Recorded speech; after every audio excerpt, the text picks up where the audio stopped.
In the previous lessons, I talked about the shift of using Server Core by default and avoiding having any kind of graphical shell locally on a server. However, the question comes, well, how do I manage these boxes? In this lesson, we're going to cover the new management paradigm, which is shifting the management to being performed remotely from a client operating system. If you look back on the IT industry, in the data centers, we would have a number of physical servers, and on each server was a single operating system. Management was performed by walking into the data center, sitting down at a terminal, and then managing that one box at a time. If I wanted to manage a different box, I would connect my terminal to the second server, and via the local operating system, run the management tools and perform the management. Nothing has really changed. Even as we look at today's environments with virtualization, with remote desktop protocols, most administrators will remote desktop into a server operating system, be it a physical or a virtual, and then locally on that box fire up the management tools and then manage one box at a time. As data centers have more and more operating systems, this approach of managing locally, in effect, really doesn't scale very well. Windows Server 2012 really takes the shift to enable multi-server management. And a catchphrase you'll hear commonly is the power of many, the simplicity of one, to really represent the shift to manage multiple servers as if it was a single instance. This multi-server management has been enabled through Server Manager, which was actually first introduced in Windows Server 2008 and enhanced in 2008 R2, which is what I'm showing on the screen here. The shift in Server Manager was, instead of having separate tools such as the Event Viewer, Disk Manager, and even the Computer Management snapping, each of these only showed data related to the specific tool. Event Viewer focused on showing event logs for everything. Device Manager focused on showing all the devices. Service Views just showed every service on the system. It wasn't really friendly in terms of, I'm trying to troubleshoot Active Directory. I'm trying to troubleshoot IIS or manage IIS. The goal of Server Manager was to bring the focus to the particular role that was being used on this box. So it would show me all the logs related to a specific role on the server, in addition to bringing all the various configuration items to the server in this main first page, giving me an easy way to manage. In Windows 2008 R2, we had the ability to remotely manage another box, which was not possible in Windows 2008. This is what allowed us to remotely manage a server core box in Windows Server 2008 R2, but it's only managing one box at a time.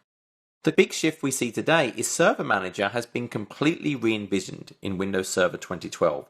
You'll notice it has taken on some of that Metro theme. I'm now managing multiple servers at once.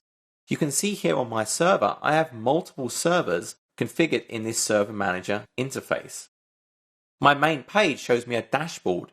It's traversing each server. It's working out what services are installed, and it's actually showing me the overall health state of the various services.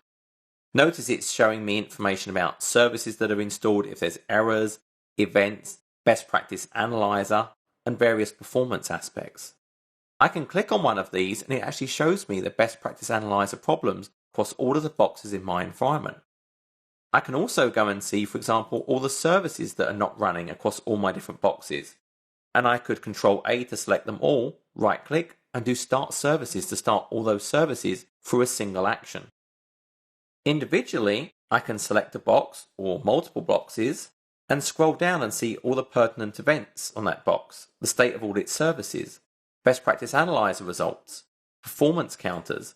I can create monitors to alert me if CPU usage exceeds a certain value for a period of time, if the memory drops below a certain value. I can remotely manage all my roles and my features. So this is really a key element of how I'm going to manage my servers. And notice I can also do management of things like file and storage services through Server Manager. I don't have to use separate tools, it's all just part of Server Manager.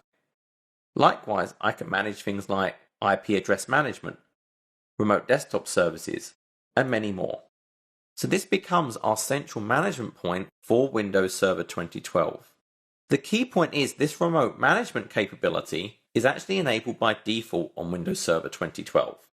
If I install a fresh Windows Server 2012 installation, be it Server Core, Server with a GUI, or the management infrastructure components, MinWin, remote management is enabled by default. I don't have to do anything for that capability. I can disable it if I wanted to, and if I wanted to re-enable it again, for example, if I actually jump to a server, if I look at the local server, one of my options is actually related to remote management, and I can see here it's enabled. But if I clicked on that and it said disabled, I would just click that box to enable it again. It's also possible to configure that through PowerShell. For example, I can use the configure SM remoting and say enable, which would enable that remote management capability. But as I said, it should be enabled by default on any fresh installation. Enabling that remote management also enables the firewall exceptions for remote server management, which can be seen here using the Windows Firewall with Advanced Security application. Again, these rules are automatically enabled on a fresh installation and when you enable that remote management capability. This concludes our initial lesson on the new Server Manager interface.